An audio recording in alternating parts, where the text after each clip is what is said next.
Iran was in flames, smoke was suffocating Tehran, and the heat from the explosions could be felt from afar. The war between Iran, the United States, and Israel was expanding rapidly. Planes crossed the skies, dropping missiles and bombs in relentless offensives. Amid the chaos, both armies revealed technological surprises prepared for combat, while the targets evolved as the conflict progressed. Oil, such a precious resource, now spilled through the streets of Tehran, fueling rivers of fire and a trail of destruction. These were only the first days of war.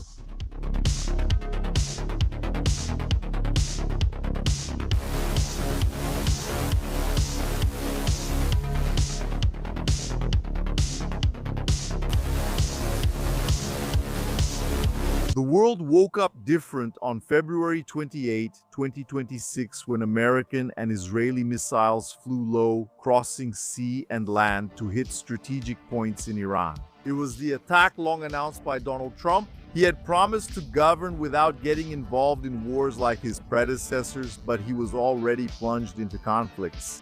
On the very first day, a large part of the Iranian leadership was eliminated, a brutal demonstration of the military power surrounding the country. However, crucial questions remained about the United States' plans, Iran's internal stability, and the direction of the conflict. Amid the chaos, fundamental points emerged: a strategic defeat for Washington, Iran tasting its own medicine, and a valuable target that had become vulnerable to both sides. Iran reacted in the following days with the clear goal of destabilizing the region. Its drones and missiles crossed the Middle East, hitting targets without distinguishing between military or civilian facilities.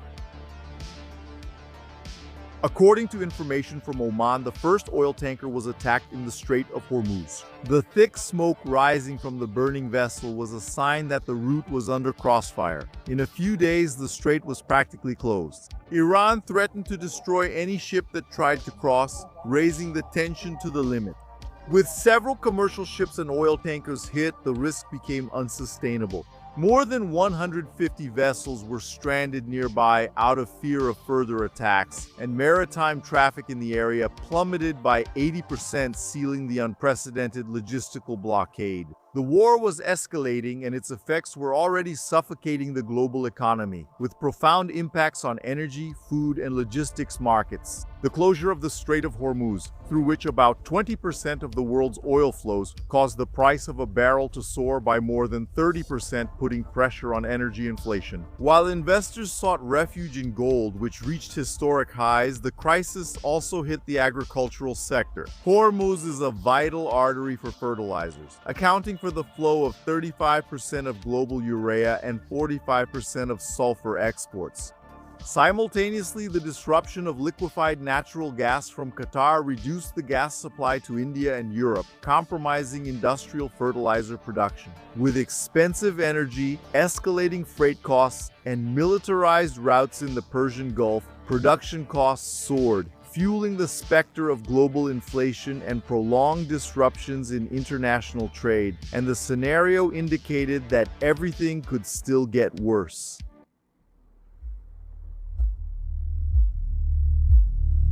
The Iranians threatened to use their fighter jets, still active against the Americans and Israelis. Among these weapons were the F-4 Phantom II and the F-5 Tiger II. They released a propaganda video early in the war. They were two of the most iconic American aircraft of the Cold War. Both were purchased by the Shah before the Islamic Revolution of 1979 and continued in service after decades of local upgrades, improvised maintenance, and reverse engineering. The alliance between the United States and Israel soon made sure they were no longer a threat. They were bombed, along with other targets such as ballistic missiles and launchers. The explosions at the air bases further depleted the Iranian fleet, which had already suffered the previous year from Israeli strikes during the 12-day war.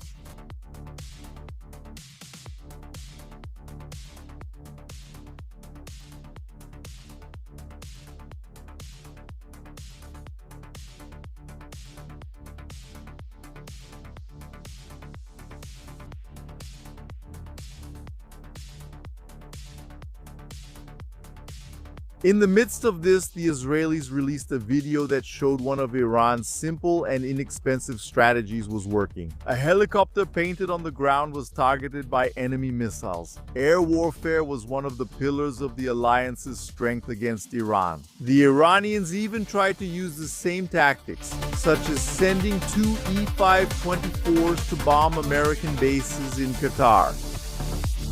It was absurd as they got within 2 minutes of their target, but obviously both planes were shot down by air defenses. The smooth flights that so many planes from the United States and Israel alliance made over Iran happened precisely because the Iranian air defenses had been heavily bombed.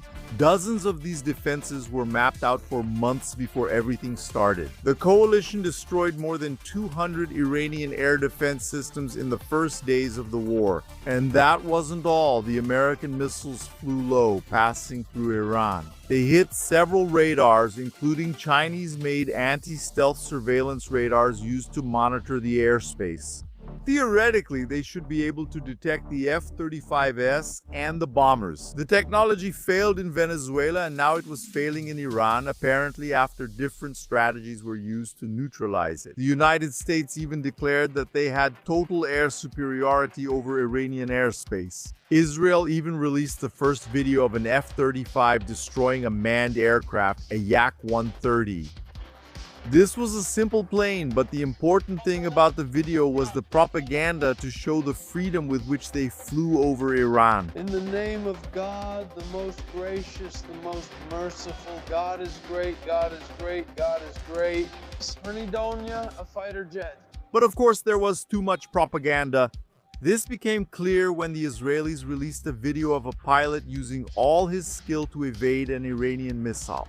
Clearly, there were still systems like the S-300 or the Bavar 373 in operation.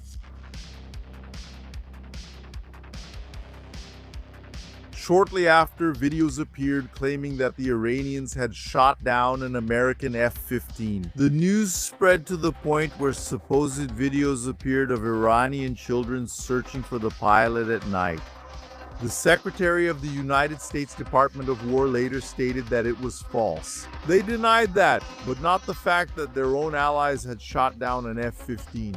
A Kuwaiti F-18 followed one of those fighters until they shot it down in a nearby attack. It was impossible to deny that at least 3 United States F-15E fighters were lost after being mistakenly shot down by Kuwaiti air defense. During military operations related to the conflict with Iran, the aircraft were carrying 6 military personnel in total, and all of them managed to eject successfully and were later rescued without any fatalities. Another fact that was not denied was that the Iranians were shooting down important Israeli and American drones over their airspace. An Israeli piece of equipment, Hermes, designed for tactical missions, was shot down near Khorramabad. The Iranians received the attacks and used their weapons, continuing with the strikes around the Middle East. An industrial center was hit in Beersheba. While the sirens were sounding to warn of the attacks, smoke filled the air in several parts of Israel. Civilian targets were hit, increasingly frightening the population and raising doubts about the ability to stop so many attacks. Iran tried to saturate the defenses with large barrages, combining ballistic missiles and swarms of drones.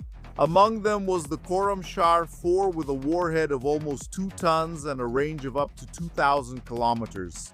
These modern Iranian ballistic missiles used maneuverable re-entry vehicles, capable of slightly altering their trajectory after the ballistic phase, which made it difficult to predict the exact interception point. During re-entry into the atmosphere, they also reached extreme speeds between Mach 10 and Mach 15, drastically reducing the time available for defense systems to react. These two characteristics, final maneuvers and extremely high speed, made interception much more complex. To counter this, Israel used a multi-layered anti-missile defense architecture, mainly composed of the Arrow, David's Link, and Iron Dome systems, each responsible for intercepting intercepting threats at different stages and distances. Long-range radars detected the launch and calculated the missile's probable trajectory corridor, allowing interceptors to be launched to a predicted area even before the final trajectory was fully defined. That's why the missile's maneuvers make it difficult to predict the interception point. If the first attempt failed or the missile maneuvered, other layers would attempt a new interception at lower altitudes or closer to the target, increasing the probability of destroying the warhead. The Israelis accused the Iranians of using missiles equipped with cluster munitions. This device split warheads into submunitions designed to hit targets spread over a wide area, such as air bases, runways, radars, and concentrations of military equipment. This further increased the risk to civilians.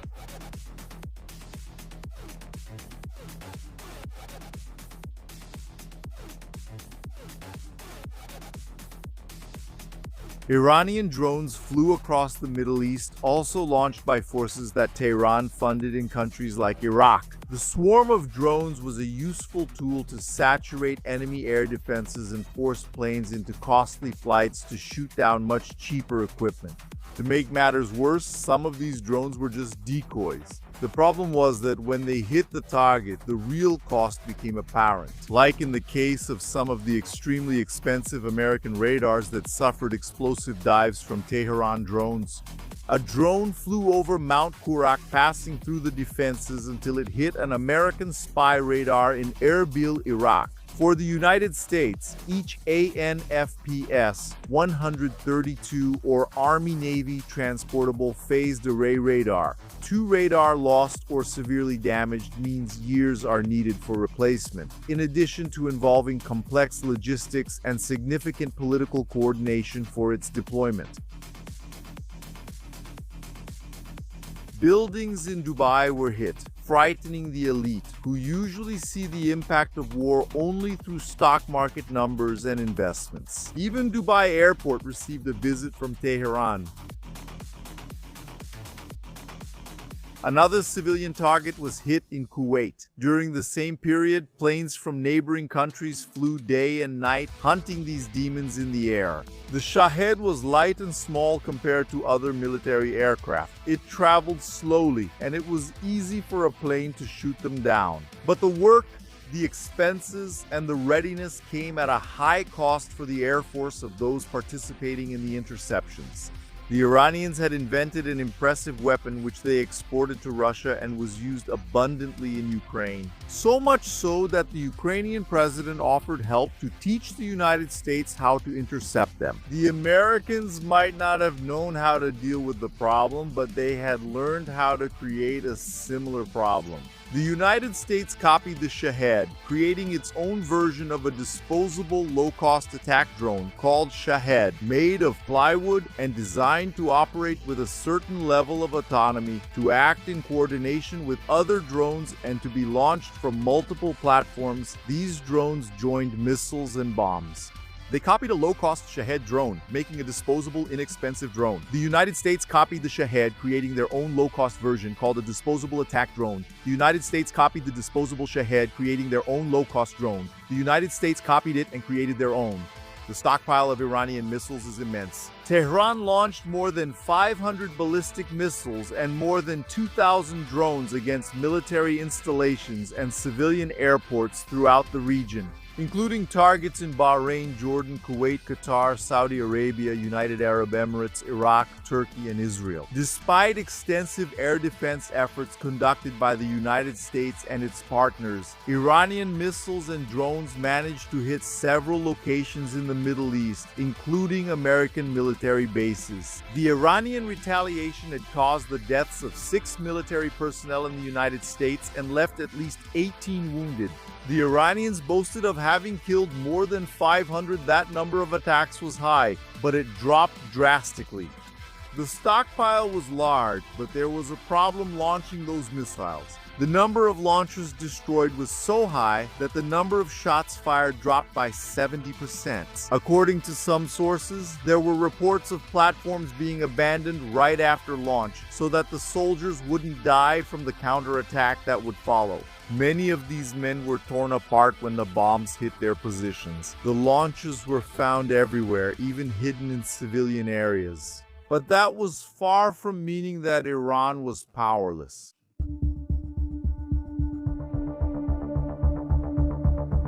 The Iranians persisted in attacking tankers along the coast, affecting more than 1 million people. The war at sea was escalating, and the United States decided to demonstrate its naval supremacy. The Iranian Navy became the main target, turning many of its ships into expensive artificial reefs for fish and corals. The Iranian corvette Shahid Sayyad Shirazi was struck by American missiles. The impact was so severe that it caused the accidental launch of an anti-ship missile that was on board. The submarine United States ship Charlotte intercepted the Iranian frigate Islamic Republic of Iran ship Dina with a Mark 18 ADCAP torpedo.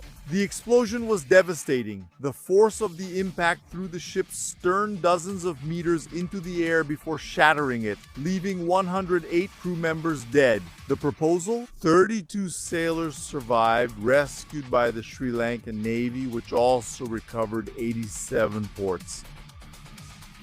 Dina was returning from a naval exercise in India, in the Bay of Bengal, preparing for the inevitable confrontation with Washington's forces. The offensive didn't stop there. United States forces attacked the Shahid Bagheri, a massive drone carrier converted from a freighter capable of operating helicopters, dozens of UAVs, and attack boats. The strike was part of a broader naval campaign in which the United States claimed to have destroyed more than 30 Iranian vessels to disrupt the maritime capability of the Revolutionary Guard. Despite the losses, the Iranians did not back down. Under new leadership, the FARC arsenal was launched against Israel. Haifa, in the north of the country, was hit hard. The city is home to the vital center of Israel's defense forces, including the submarine flotillas and missile boats. Iran also expanded the conflict to the Gulf's energy infrastructure, bombing areas such as the Aramco Assal complex in Ras Tanura in Saudi Arabia. The attack on one of the world's largest oil export centers aimed to economically strangle Washington's allies and threaten the stability of global supply. Oil, which has led to so many historical conflicts, was no longer an untouched resource. American bombings of refining centers in Iran caused massive leaks, sending rivers of fire through the streets. In apocalyptic scenes, smoke filled the sky and fire heated the ground. The smell of burning of something so precious and the cause of so many wars took over the Iranian capital. Civilians fled desperately from the chain explosions. Tehran woke up suffocated by a dense curtain of smoke, while the horizon promised even more detonations.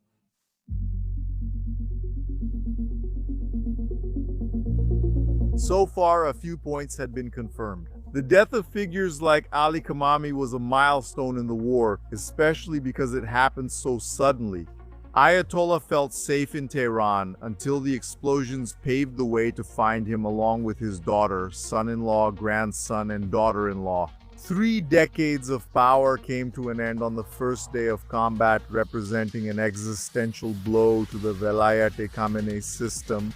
He determined that he was the only one qualified to govern and oversee the Muslim community. The hunt for the leaders continued. There was a special bunker for Khamenei's protection, which he didn't have time to access, but others probably would.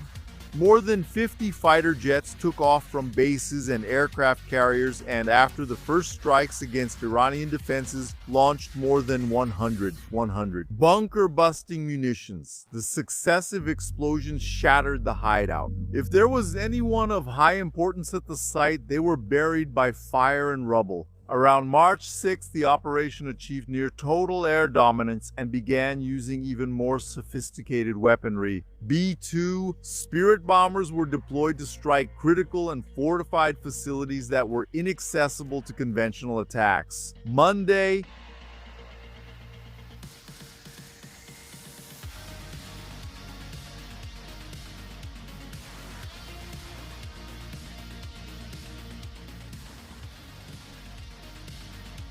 The terrifying moment of one of these offensives was filmed by the local population. The Mehrabad International Airport in Tehran became the target of intense attacks which incinerated aircraft on the runway. Evidence suggests that the stealth of the B-2 was decisive in this phase of the campaign against military and logistical targets. Israeli attacks hit the Assembly of Experts building in Compton, a clerical body responsible for choosing the supreme leader. There was uncertainty about the presence of members at the site, but days later, 88 members gathered to appoint a successor. The Iranians, however, did not back down and maintained their counteroffensive, even targeting CIA bases and Kurdish strongholds. Trump had incited the Kurds, who have been historically oppressed in Iran, to rise up against the regime. With no room for dialogue, Tehran attacked these bases with a stern warning against external interference. Although Israel had bombed Iranian positions on the border with Iraq to clear the way for the Kurds or possible American troops, they remained motionless during the first week despite suffering the attacks. The Iranian allies rose up, Hezbollah attacked, launching rockets to try to further saturate the Israeli defenses. This ended up triggering a reaction from Tel Aviv, which massacred even more of the Lebanese group's forces, who had already been suffering from constant attacks since the military operations of previous years, which had decimated their leadership and many of their resources. This only made Lebanese civilians suffer more. The attacks were getting more and more intense. By March 8, 2026, the air offensive conducted by the United States and Israel had already turned into a massive and continuous campaign over Iranian territory. The operation began on February 28, and in the first days of combat, in a span between 100 hours and just over a week, thousands of targets were hit. Estimates indicate that between 3,000 and 4,000 Iranian positions had already been bombed in this short period. More and more, civilian lives were at risk, as military targets could be located near structures like schools and hospitals. An example of this was the tragic, terrible, and absurd death of at least 160 girls in a school in Minab. Internal United States sources indicated that the armed forces investigators assigned to look into the case believed that the school was hit by an American missile which missed its target while aiming for a nearby military facility. Contrary to Trump's expectations, the fall of much of the Iranian leadership did not lead to immediate uprisings. A regime like Tehran's does not collapse just with the loss of central figures. Its institutions have shown resilience. Mujtaba Khamenei was quickly named as a possible successor under the strong influence of the Revolutionary Guard, which maintained the cohesion of the security apparatus. The IRGC is not just a military force but an economic conglomerate with deep interests in the survival of the system. What prevented the power vacuum expected by Washington was the total internet shutdown and violent repression, with thousands of arrests, which made it impossible to organize protests that Trump was encouraging through social media. Furthermore, the contradictory messages from the Trump administration, which oscillated between denuclearization and explicit regime change, discouraged internal moderates who could have facilitated a transition. The unilateral strategy of acting without the approval of Congress or the United Nations allowed the regime to position itself as the victim of an illegal war, diplomatically isolating the United States. Besides that, Trump had to worry about domestic opinion votes and active political opposition within his own country. Dragging out the war would be worse politically for him than for the Iranians, who had already killed 30,000 of their own citizens in January, without anyone caring. That was it, although the Iranian government was far from benevolent, having violently suppressed protests and oppressed women and minorities like the Baluchis. Trump's strategic confusion turned the war into a diplomatic quagmire and threatened to drag it out even further without a well-defined plan. The fire consumed the steel of armored vehicles and planes, but it couldn't break through the web of survival instinct that kept the Iranian institutions standing.